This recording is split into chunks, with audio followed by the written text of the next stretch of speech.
Thank you all in one फिर से एक बार यहाँ बुलाने के लिए, और थैंक यू अवनीश जी और रणवीर जी फिर से ये महफ़िल सजाने के लिए। अब मैं आज ज़्यादा भूमिका किसी भी नज़्म का नहीं बनाऊँगा और सीधे सीधे अपने नज़्म पे आता हूँ और आप लोगों को सुनाता हूँ, क्योंकि समय की अपनी सीमा है। तो मेरा पसंदीदा विषय जो रहता है, जिस पे मैं अक्सर लिखता हूँ, वो ज़िंदगी है ना। पर युवाओं को प्यार मोहब्बत वाली चीज़ें ज़्यादा पसंद है, तो उस पर भी कभी कभी लिखता हूँ। मैं शुरुआत करता हूँ ज़िंदगी पे। मैंने कुछ नज़्म लिखी थी, उसी के कुछ अशार पेश करता हूँ। तो लिखा है कि सब परेशान है यहाँ,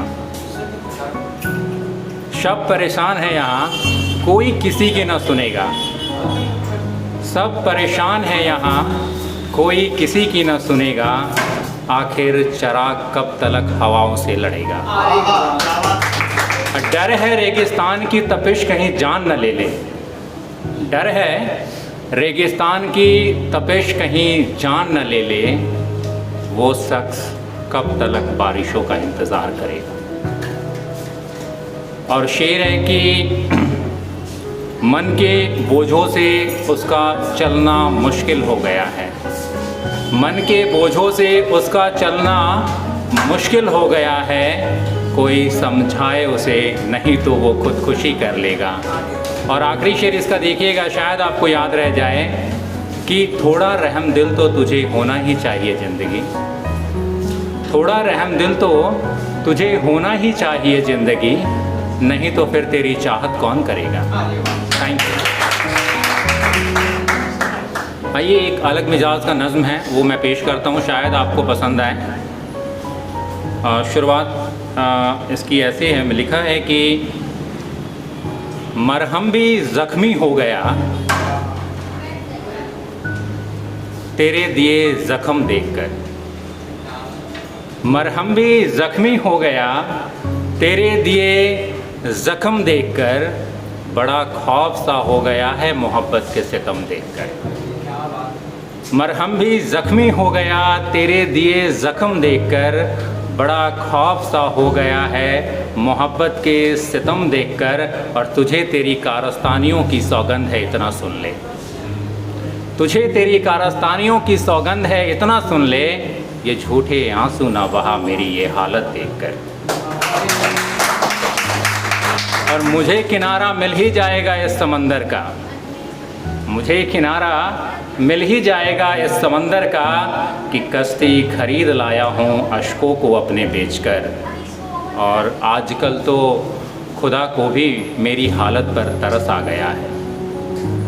आजकल तो खुदा को भी मेरी हालत पर तरस आ गया है। बहुत हैरान है वो भी तेरी बेवफाई देखकर। और खफा चांद भी बहुत रहने लगा है मुझसे अब तो। शेर देखिएगा कि खफा चांद भी बहुत रहने लगा है मुझसे अब तो। तुझे खुश जो किया करता था उसका नाम बेचकर। और इस नज़्म का आखिरी शेर है कि सुनिएगा कि मेरी मौत पर मुझे चुपके से दफना देना यारो। मेरी मौत पर मुझे चुपके से दफना देना यारो। जमाना उसको बहुत बददुआएं देगा मेरी मैयत देखकर। Thank you. और इसी मिजाज के कुछ अशार और हैं एक नज़्म के, मैं उसको पेश करता हूँ, फिर मैं अपनी जगह लूँगा। सुनिएगा कि लिखा है, तुम्हें लगता है कि तुम्हारे बिन हम रह ना पाएंगे।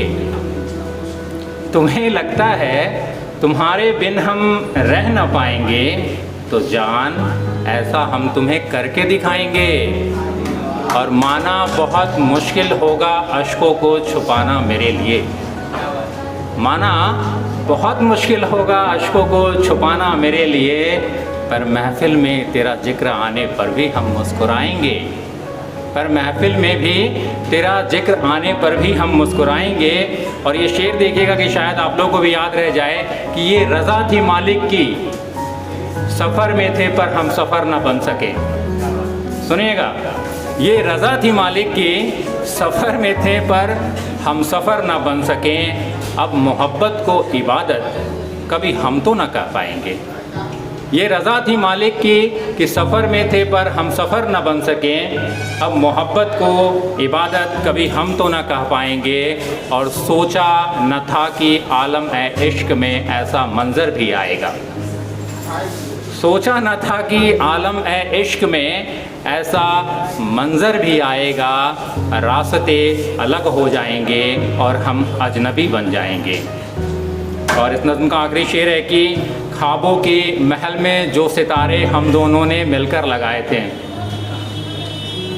ख्वाबों के महल में जो सितारे हम दोनों ने मिलकर लगाए थे, क्या पता था सब एक दिन खाक बनकर रह जाएंगे। तुम्हें लगता है कि तुम्हारे बिन हम रह न पाएंगे, तो जान ऐसा हम तुम्हें करके दिखाएंगे। आइए मिजाज को बदलते हैं, एक मतला और एक शेर के साथ फिर मैं अपनी जगह लेता हूँ। सुनिएगा कि मैंने लिखा था कभी कि हम तो निगाहों का मिलना ही मुलाकात समझते हैं। हम तो निगाहों का मिलना ही मुलाकात समझते हैं, वो कुछ नहीं है कहते पर हम हर बात समझते हैं।